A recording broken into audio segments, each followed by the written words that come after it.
Section 1. The counterintuitive path to stronger knees. To heal my knees, I stopped trying so hard. This statement may run counter to everything you've heard about fitness. We're told, push harder, go deeper, endure the burn. The narrative of progress is written in sweat and strain.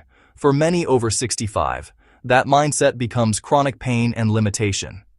True progress for joints isn't always adding more. Sometimes you must subtract the movements that inflict the most damage. That creates space for healing and sustainable strength. The primary outcome I sought was simple: less knee pain. I wanted to climb a flight of stairs without a sharp twinge in my patella. I wanted to enjoy a long walk without days of stiffness and aching. The more I pushed through pain, the louder it became. The solution wasn't to abandon exercise. That would speed decline. The solution was to be more precise, more intelligent, and more honest about what my joints could tolerate. Stopping the wrong thing lets you do more of the right things. Section 2. Unpacking the myth. Deep-loaded squats. The deep squat is hailed as the king of leg exercises. Advocates praise its ability to build comprehensive lower body strength, quadriceps, hamstrings, glutes, core. In fitness culture, an ass to grass squat is a benchmark of strength and mobility. It looks powerful. For a young, healthy person with resilient joints, it can build muscle and power. If some is good, more is better. Deeper must be superior. But for an aging knee, that logic is dangerously flawed. The biomechanics of a deep squat place huge pressure on the knee joint. Patellofemoral joint. The kneecap meeting the femur. Patella-femur contact. Menisci. Descending past thighs parallel increases shear and compressive loads. Studies show forces at the bottom can reach several times body weight. If cartilage is thinning, that equals inflammation. A sharp, grinding ache in the front of the knee under the kneecap. That's a clear signal the patellofemoral joint is under excessive duress. Ignoring it is like pressing on a bruise. You stop healing. Safer alternatives. Chair squat. Half squat.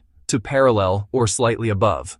Use light load if needed. Hips back, weight in the heels, reduce peak knee forces. Section 3.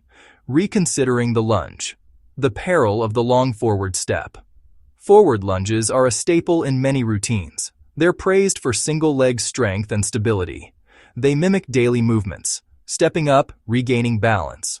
Common cue: take a big step forward. It looks dynamic, but appearance can be deceptive. It can mask mechanical stress. A large forward step carries your body forward and downward.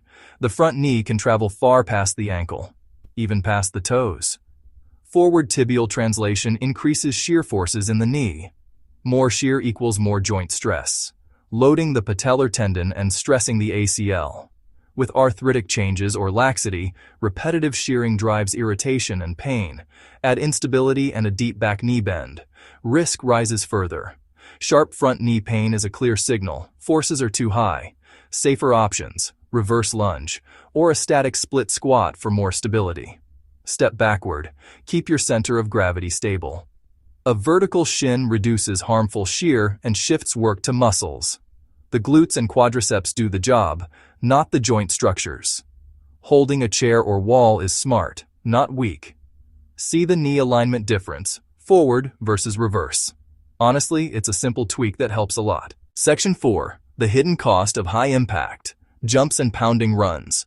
High impact exercises like jump squats, box jumps, and long distance running, especially on hard surfaces like asphalt and concrete. They deliver cardio benefits and burn calories fast, building power. Pushing your heart rate and generating force can be invigorating. Each running step can send 2.53x your body weight up your leg. A jump landing can be even higher. For 180 pounds, that's roughly 450, 540 pounds per step. That load hits the ankles, knees, and hips. Young joints can dissipate it. Older joints often cannot. Thousands of impacts accelerate wear and trigger inflammation. Orthopedic data supports this risk in susceptible individuals. Moderate, consistent exercise protects joints. It's not the movement. It's the relentless pounding. The dose makes the poison. Ache post-run or throbbing after jumps is an overload signal. Swap pavement running for brisk walking on a track or trail. pool work and swimming are virtually zero impact. Stationary bike and elliptical are joint-friendly cardio.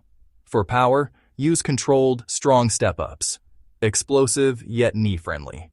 You can still get strong and fit, with less pounding. Section 5.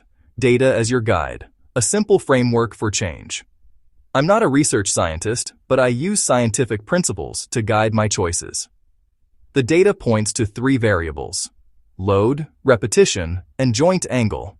Load is the force on the joint. Repetition is how often you do it.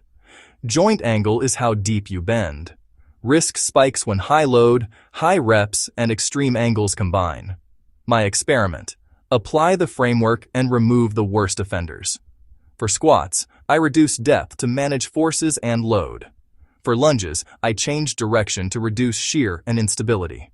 For cardio, I reduced high-impact repetitions and removed harsh ground forces. This wasn't a purge. It was a targeted, biomechanically sound intervention. The result: less daily knee pain and better function. The data became my authority.